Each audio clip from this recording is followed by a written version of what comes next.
And we have to do the newspapers. I have been joined on stream, or let's say Zoom, by Gifty Andwapia and Joseph Akable. But we also do know that, well, we have to send some bit of shout outs to some of the people that we know across the entire country who are dedicated watchers. I have to say good morning to Teresa Simpson. You live in Cape Coast and you do some great work trying to watch us as always. Thank you for your dedicated viewing. And also Salifu Combat, you are the head of primary health care, Boku Presbyterian Hospital. Joseph, what's up? Gifty, what's up? Caleb, no people pound. Oh, say Roland. Oh, against the bagbo. Against the bagbo. Charlie, how are you? I hope you all slept well. Yeah. Yesterday was a good thing for the women's movement. We had Professor Nano Pukwajamine being nominated as the running mate. So that was a good thing. I've seen that. Akable, I didn't hear you. I thought you were saying something. Oh, I was saying Roland no people pan. Akable, they insult me. They lie. It's always greeting people across the country. All right, I know. We have to research that topic. Yeah, Roland. So it's a good thing, I think. I mean, no matter which way you look at it, it's a good thing. Sadly, we're going to hear the usual politics being done. We're going to hear the usual, insulting insinuations going on. But I'm sure we'll come to that when we get into the newspapers. Well, definitely. Well, for all the things that we have to do, Joseph, you start for us, and you're doing which of the papers?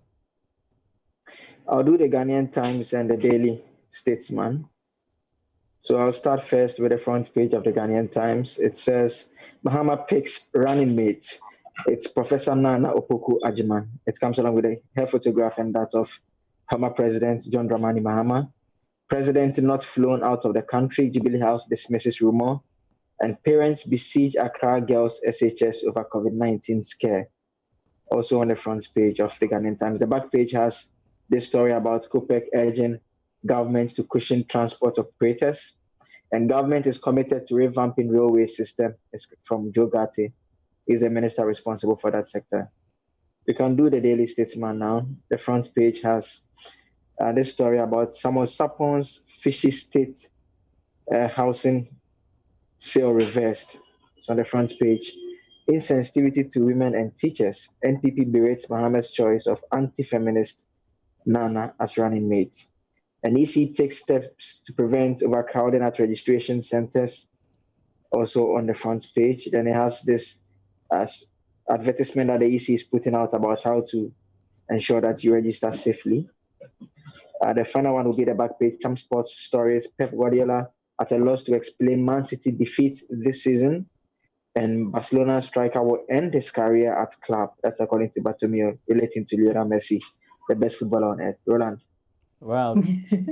All right, so let me do the Daily Guide. So I have on the front page of the Daily Guide. Mahama picks Naana for NDC Veep.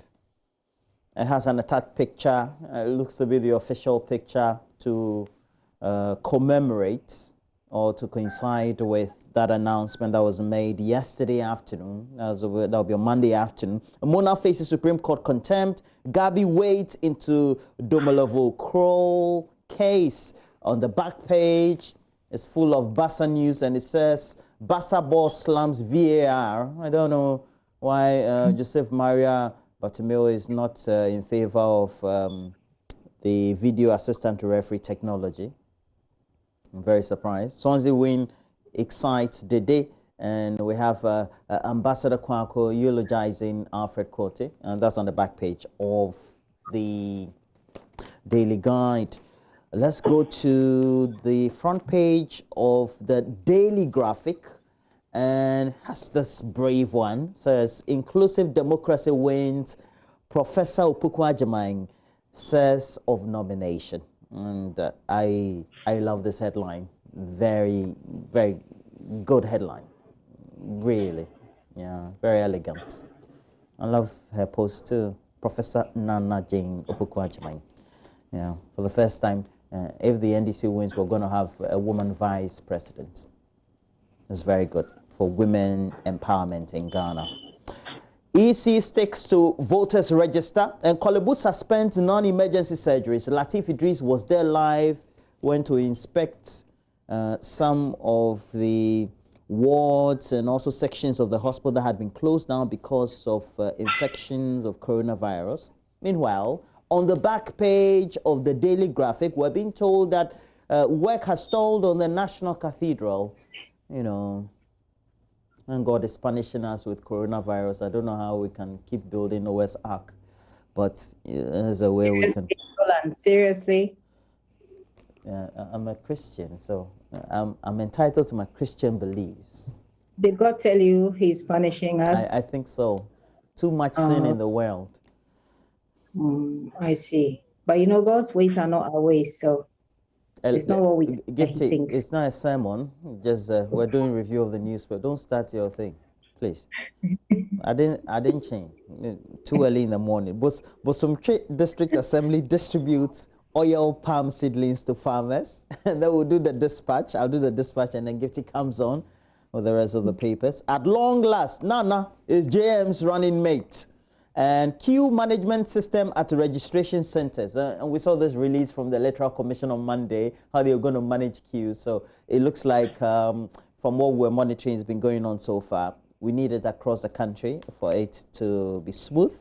And kudos to the Electoral Commission. They've managed this so far so well. Ghanaians abroad will have opportunity to register and vote if travel bans are lifted on time.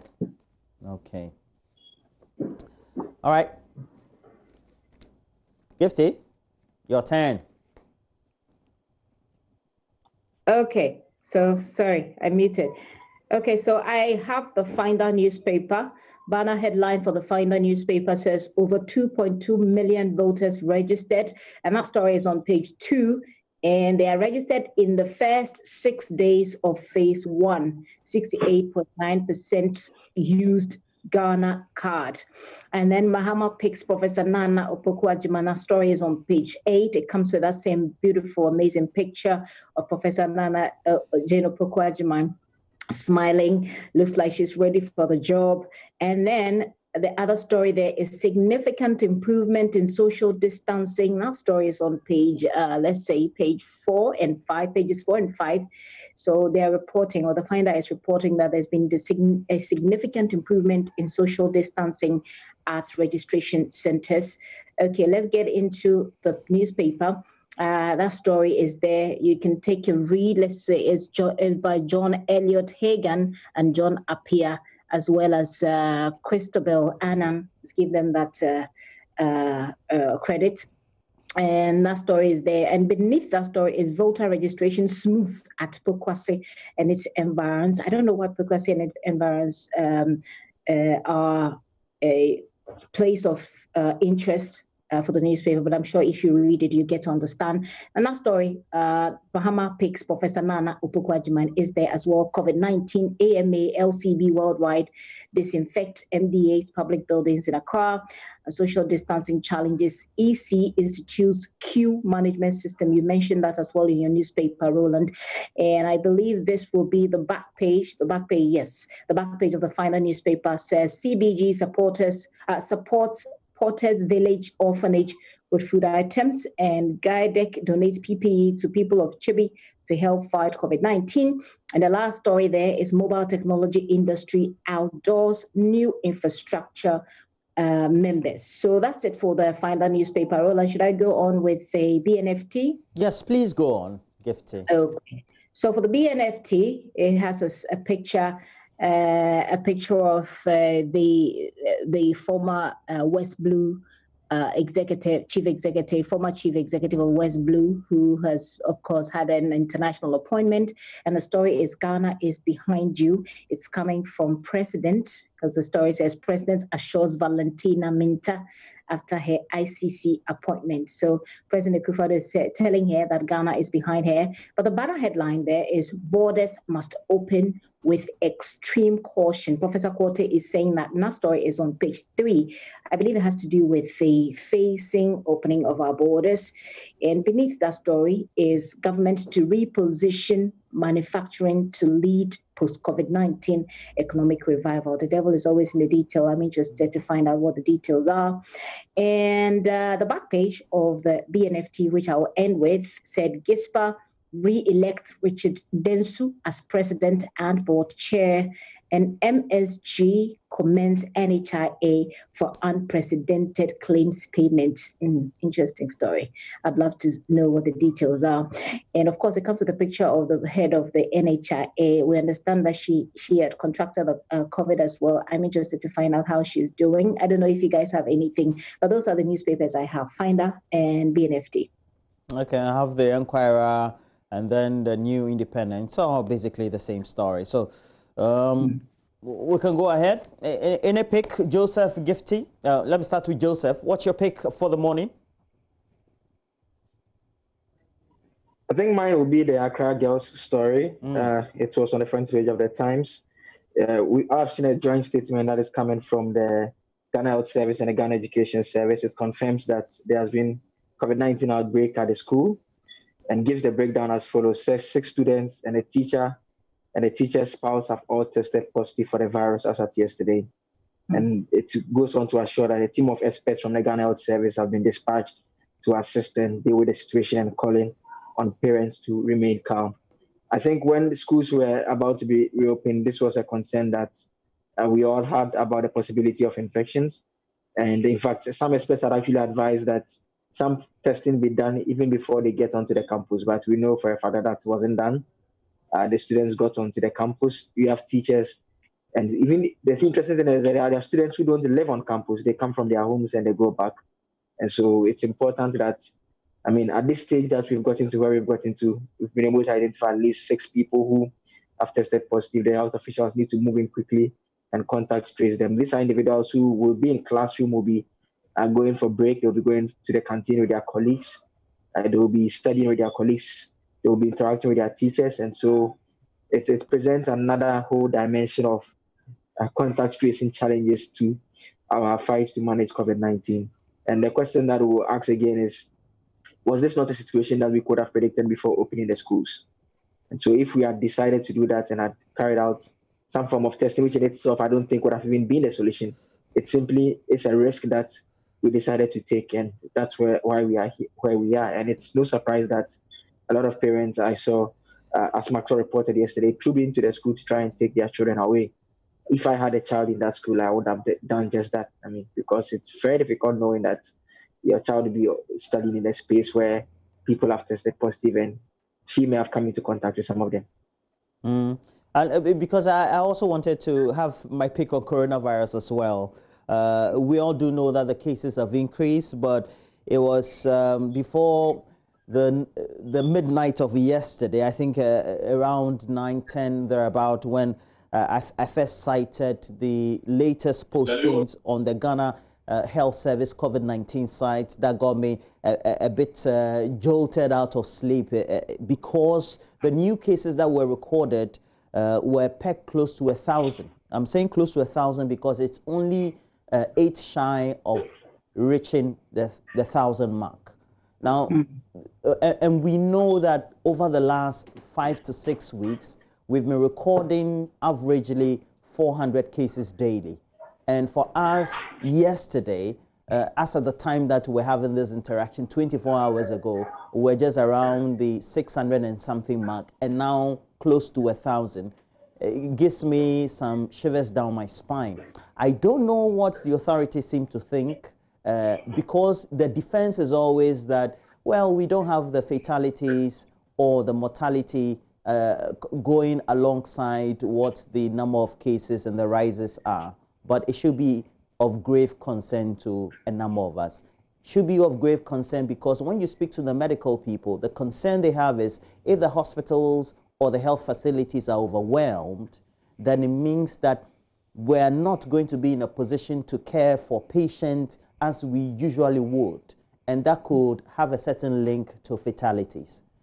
And I'm hoping that somebody will come better to state some good things about how the management will be going than what we've been hearing the last couple of weeks. It is not good at all. We should be worried. I don't know what Gifty thinks about the current state. I don't know what I think either. But I can say what I feel. I mean, you know that more people died as well. I think about 7 more people from yesterday's figures, from what you were referencing. About 7 more people died as well. This is how I feel. It's as if people are going to die anyway. People are going to be infected anyway. So let's just do what we want to do. Let's just do what we feel like doing and allow people to die. We'll be fine. The world has not ended. This is how I feel when I look at the situation and how we're handling it as a country. Okay, I mean, I can't imagine. I don't have kids, but I can't imagine how parents will feel knowing that my children are boxed up in a particular space. Some of them are infected. I want to quickly jump there and grab my children out of that place. And I don't know about parents in Ghana, but I believe that parents can do anything. I've seen stories of parents who are ready to do anything, including die for their children. And that's the kind of chaos we're looking at if we don't take care of it. My pick, I have 3 picks, okay, but they are mostly intertwined apart from the NDC bits that I'll talk about. But if you look at the registration processes, and a lot of the newspapers are reporting on the registration processes, the Kolebu situation feeds into what you said, Roland, that the story that Latif followed up on. I say, you know what I mean? And it's scary. It is scary. It's not just Kolebu. We're reporting on Kolebu, but I know doctors in different health facilities who are saying that, look, the things we are seeing on the ground, they are not good. And I don't know how we're going to deal with the situation anymore. I am not an expert. I don't know, but it just doesn't feel like we're doing things the right way. I come to the Electoral Commission and the work that's been done there. You know, reporting, I've seen some reportage on how a good number of people have been registered in just 6 days and how they're doing, what they're doing to get the systems right and all. Look at the sheer commitment, Roland and Akable. Look at how committed the Electoral Commission is to do this. That is an attitude that we need to develop as a country for so many other things. So many other things, for our development, for doing things right. You see, lots of people have complained. People have seen the dark side of it, but the AC has said that, look, we are resolved to do this. It is going to work. That is an attitude we need for different things, I think, in my perspective. Let me come to the NDC. Should I go there, or do you want us to, have a different sort of chat on the back of the coronavirus cases, Roland? No, let's go ahead. Let's go ahead. All right, so that will be my next take. I think it's a great thing that has happened. People have said that it's the first time a political party has gone for a female running mate, but that's not true. Of course, we know that there have been several running mates who are female. But what makes a difference in this one is this is the NDC. This is the biggest, your largest opposition party in the country. And so it is very intriguing that this is happening. I heard comments that the NPP had made about this selection, and they said that it shows that John Mahama, who is the flag bearer, doesn't take Ghana seriously. I think that's a very unfortunate statement to make. Does it mean that because she's female, she doesn't fit? Does it mean that because the person chosen is female, that Ghanaians are not being taken seriously? Seriously, there are a lot more of us, and when I say us, I mean female, a lot more of us here in this country, so that if all women decide to vote for her, I mean, we are in charge. We should be in charge. I think those comments should not allow. Let's stick to the facts of our campaign. Let's stick to the manifesto promises. How many of them have you delivered? Are Ghanaians better off than they were when you took over? Those are the things that we should be looking at. But I think it's a great thing for women, for a young girl in Dumprugu, a young girl in Chirponi, those that I deal with. I know that this is a story that will motivate them and they will know that a woman can do something as well. Right now, it's left with the politics to get on with it. I don't know how ready she is for the politics, the insults, the vilification, and all the things that comes with it. We know how to do it best. I wish her all the best. And I hope that we'll really stick to the politics. Yeah, look, we have to be truthful. And it's good that you made reference to the number of women that we have. Because if you reference the 2010 population and housing census, the percentage by which our population is growing, or supposed to have grown from that time, is averagely around 2.5%. And even at the time, and up to date, we have around 51, 52% of women who make up our population. So we have a population, and if you look at the demographics also, that are pretty young, very youthful. So the comments from the Honorable Boabing Asamoah is very unfortunate. Yeah, I agree. We have come to a point where we need to make sure that when we're promoting human resource, we do it in such a way that the intellect of either sex, whether a male or female, is taken into due consideration. Yeah. Indeed, the political parties, the two main political parties, have paid lip service to the promotion of women into governance. And it's good that we have the NDC that has decided to promote or decided to nominate a top female personality to be their running mate. The person, I'm interested to find out what went into the choice. You know, I don't know if there's something that they communicate. I'm interested to find out what went into it, and I'll be happy to know that they chose her because she represents the majority of the people of this country.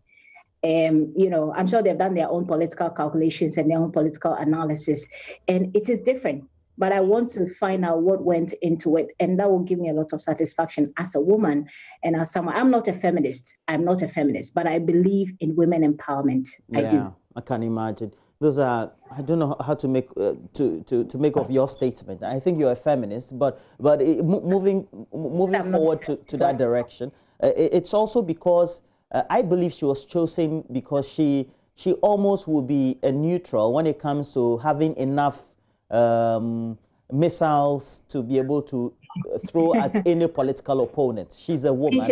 I'm not sure she has a lot of baggage.